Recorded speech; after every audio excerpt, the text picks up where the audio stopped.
શાંતિથી હશો. આજે છે વુમન ડે. વિશ્વમાં સૌથી મોટો જે આ દુનિયાને ચાલુ કરનારી જે વુમન છે, આજે એનો દિવસ છે. મને નથી લાગતું કે 50% પણ ઘરના રહેલા સભ્ય યા કોઈ હેપી વુમન ડે ઇમ્પોર્ટન્ટ આપ્યું હશે. મને નથી લાગતું.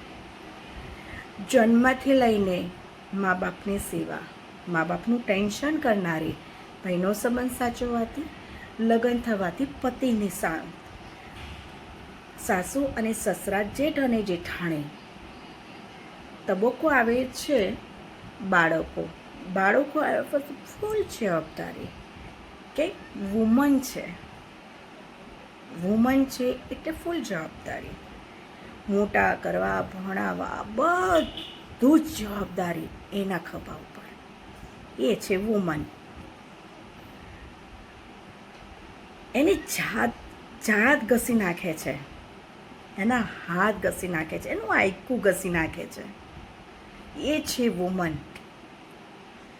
આજે દરેક મારો મેસેજ જેને પણ મળે, મારો વિડીયો મળે, એને મારા તરફથી હેપી વુમન ડે. જય શ્રી કૃષ્ણ.